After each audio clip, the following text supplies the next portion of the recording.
नमस्कार दोस्तों, आज हम पढ़ेंगे class 6 NCERT geography chapter 2 globe अक्षांश एवं देशांतर का पार्ट 1 में हमने पढ़ा ग्लोब क्या है, पृथ्वी का आकार कैसा होता है, अक्षांशीय कोण, वृत्त केंद्र पृथ्वी पे कैसे बनते हैं काल्पनिक रूप से, अक्षांश रेखाएं। अब हम पढ़ेंगे देशांतर के बारे में। तो दोस्तों अब बात करते हैं देशांतर की। देशांतर रेखाएं वो होती है जो पूर्व से पश्चिम गोलार्ध तक खींची जाती है। इनको मेडिएशन भी कहा जाता है। यह रेखाएं एक जैसे गोल नहीं बनाती हैं, यह ऊपर और नीचे ध्रुव पर मिल जाती हैं। देशांतर रेखाएं पूर्ण वृत्त नहीं होते हैं, ये अर्धवृत्त सेमी सर्कल होते हैं क्योंकि इससे समय की गणना होती है। अब हम आगे जानेंगे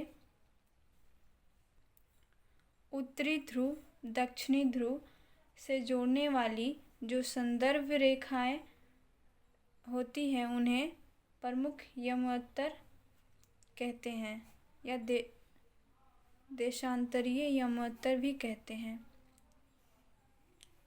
ये रही सबसे मुख्य देशांतर रेखाएं 0 डिग्री देशांतर होता है। यह रेखा को ग्रीनविच रेखा के नाम से जानते हैं।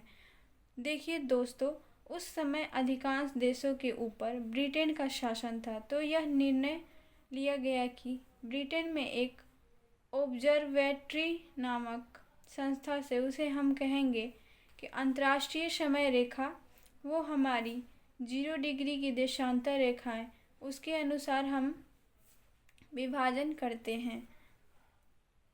समय गणना की रेखा है वो अंतर्राष्ट्रीय।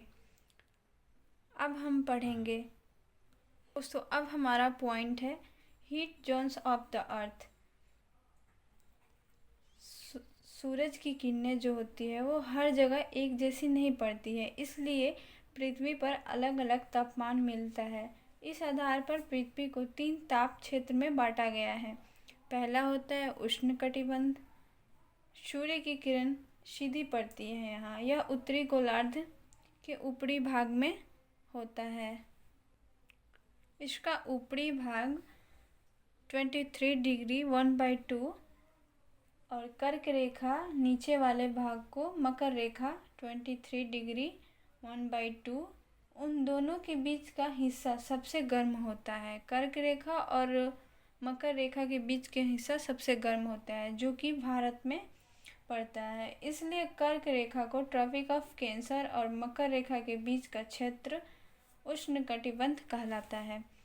अब हम पढ़ेंगे 2 नंबर समताप कटिबंध या शीतोष्ण कटिबंध। यह सूर्य के प्रकाश कभी लंबे समय तक पड़ती है तो कभी नहीं पड़ती है। यह बीच का भाग ना ज़्यादा गर्म ना ज़्यादा ठंडा रहता है, इसे समताप कटिबंध कहते हैं। शीत कटिबंध, इसमें जो सूर्य की किरणें होती है वो तिरछी पड़ती है। यह ध्रुव के पास वाला हिस्सा है वो बहुत ठंडा होता है, इसलिए इसे शीत कटिबंध कहते हैं। दोस्तों, क्या आप जानते हैं कि आखिर देशांतर रेखाएं के अनुसार समय को क्यों निर्धारित किया जाता है? अगर हाँ तो ठीक है, नहीं तो मैं बताती हूँ। अक्षांश रेखाएं परिवर्तित नहीं होती है। देशांतर रेखाएं जो है वो बदलती रहती हैं। देशांतर रेखाएं कुल 360 होते हैं और देशांतर रेखाएं पूर्व दिशा में 180 और पश्चिम में 180।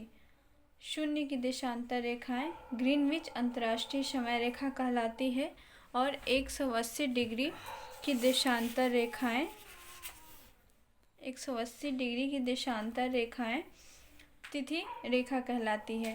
पृथ्वी 24 घंटे में 360 डिग्री घूमती है।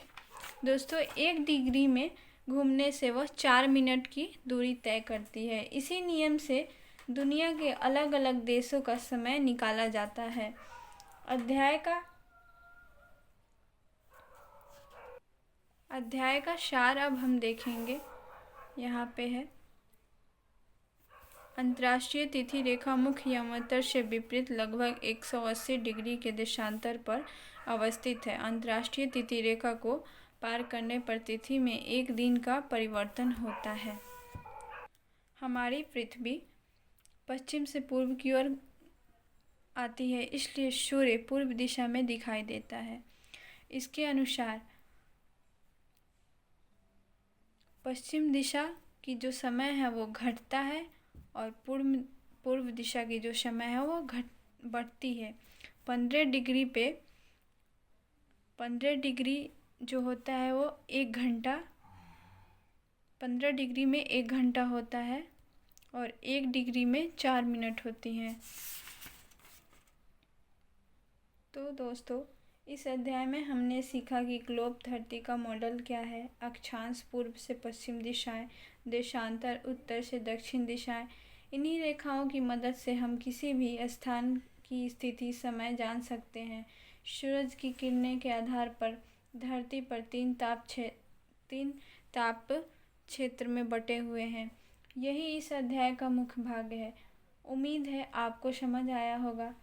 अगली क्लास में हम नया अध्याय पढ़ेंगे और वीडियो पसंद आए तो लाइक शेयर ज़रूर करें। थैंक यू दोस्तों।